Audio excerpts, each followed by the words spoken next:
Hello, I'm Colin Mister, aka DOSDude1, and this joke will never get old. I'm just kidding, guys. I'm Greg Grutke of Grutke Mods, and welcome to part 2 of me trying to build the cheapest 2.6 gigahertz MacBook Pro early 2008 non-unibody. It's a mouthful, by the way.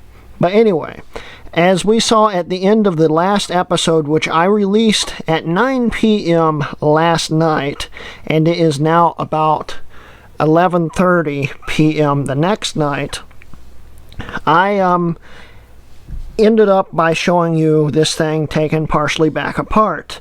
And that's because the 3,1 heatsink on this system doesn't work with a 4,1 board, and it warped the heck out of the whole system. So I took out a bunch of screws to flatten everything back out before it did any major damage. So this thing's been pulled apart since before I started editing the last video. Well, I was like midway through editing that video. Anyway, so yeah, it's been pulled apart for a few days now. I think I ordered the replacement heatsink. This is a 4,1 heatsink, the one that's going on to here. That I ordered it that night that I was editing it, and I want to say that was Tuesday, and today's Thursday. Maybe it was Monday, but anyway, it came pretty darn quick from California, and we're going to be installing this heatsink and reassembling it to see if it finally works properly.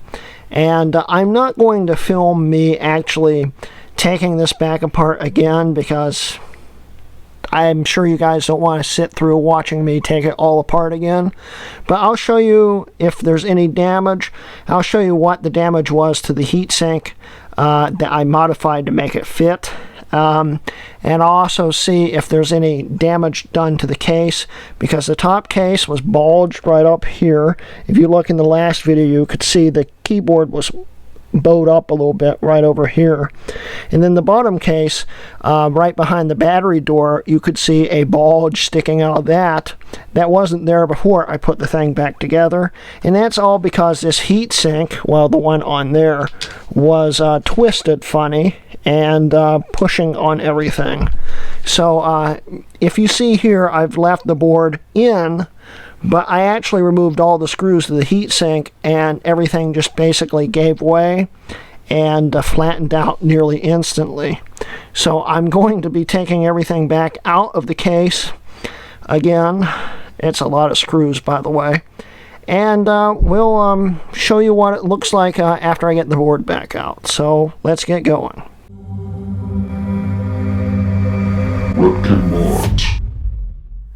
Okay guys, so I've gotten the logic board out now, and I am very shocked. It is a very different heatsink indeed. In fact, this heatsink has a sensor on it, where this one doesn't, although I might move it over because it looks like it just disconnects. In fact, yeah, it looks like the old one did indeed have it. If we can look here, everything made semi-decent contact, but wasn't super great. But if we look here, the mounting posts on the 3,1 are indeed pretty darn different in shape and how it's laid out. I thought I was going crazy when I was putting it together and all the screw holes weren't lining up, because you can tell they actually don't line up. And it's very different. And this is the post that I was working on, and as you can see, it's wobbling now. And as you can see, this chip right here, which would have been, oh yeah, that's the GPU. It only made half contact on it. That's why the GPU was running so hot. And basically this heatsink is trash now. But anyway, from what I can tell, the board's still nice and flat. Nothing major happened with the warping, so I think it will be okay. I'm going to try to pull this heat sensor off, put it on the new heatsink right here, and continue on. So let's get going. Okay, with the proper heatsink installed, it actually fits properly. Well, duh. But anyway, and as we can see here, I put the heat sensor on, and if you look at the board, the heatsink actually lays flat. which it didn't on the other one. In fact, this piece right here sat up higher, and this piece right here sat down lower, so it was angled. But now it all fits properly. The board is flat and everything is fine. I don't think I caused any major damage. The case looks okay. It looks like it all popped back together when the pressure was released from it, and it's ready to go back together. So let's get to it. Okay guys, so we got it all back together and it has booted up. Let's sign in here. I don't hear any weird noises anymore. The whole case fits together properly now. There's no bulge on the corner of the keyboard, as you can see right there. It looks pretty good. Let's go over to max fan control and see what the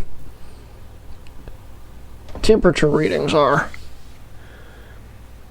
Now, there's still a wobble here, but there's 2 feet missing on the bottom, so I don't think the bottom case is warped anymore. And if we look at the GPU, it is idling at 63 degrees, which is a lot lower than it was.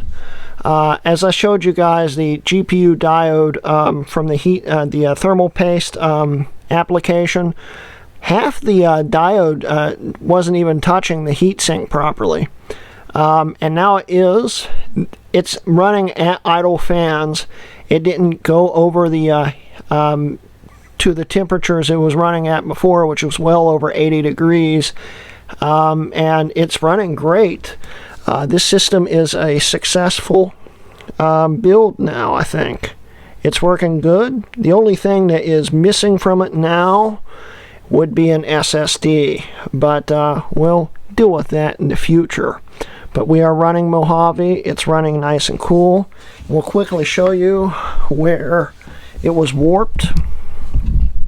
It was warped right here, and it wasn't closing very well, and the keyboard was actually pressing up against the screen. That should have been my first sign something was definitely wrong. But everything was just not fitting quite right. If we flip it upside down, we can still see that there's a little bit of case separation here, but there was a huge bulge right here, and it pulled the aluminum away from the plastic. I'll have to go back in if I ever feel like taking it back apart and just re-glue it, and it should be fine. You can push down on it and it will spring back up. It's not a big deal though. The whole bottom is now flat and the battery actually fits properly. It was a pain to get in before. And it's running nice and cool now, and I'm very happy with it. It's a full complete build for $157, minus what it's going to save me selling the 2007 board and top case. So it's actually $157 minus whatever that is. This is definitely probably the cheapest 15-inch early 2008 system with a 2.6 gigahertz Core 2 Duo in it. I'm really happy with it, and it was a sure success there. With the right heatsink, it fits perfectly. It works great. It runs nice and cool. It's actually not even really that hot at all, and I'm very happy with it. So anyway, that's the end of today's video. Don't forget guys, I am now sponsored by SellYourMac.com, so if you want to sell an Apple device or something like that, just go to SellYourMac.com/RutKMods right there.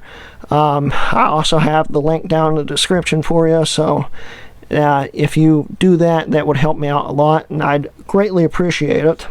And also, don't forget guys, I do now have a Patreon. If you'd like to support me, there will be a link at the end of the video and also in the description below. And this has been a RutKMods video. Bonus material guys, I thought about benchmarking it again because I figured maybe it was indeed throttling, and it was. The points have jumped, what, 200 points maybe? These are the two results I got just running it twice, and I think we'll use this one right here. And I'm going to upload it really quick and show you the comparison of the old system to the new system one more time, and then we'll wrap up the video. Okay, so here are the results. The most recent result versus the one that we had in the last video. And the single core score, it's not a big difference, but the multi-core score is where it's really at right there. That is a huge difference. It throttled a lot, apparently. We'll quickly compare it to the original board.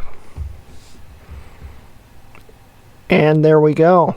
And 2418 versus 2872. That's a big difference. And we can scroll down through here, and it's just a huge difference. And in fact, now the memory performance is better. Even though it's running in single channel, the memory performance has actually won out. In fact, every single benchmark on here is better. So yes, it was indeed overheating and throttling. And I'm pretty darn happy with the results with this new heatsink. So, oh yeah.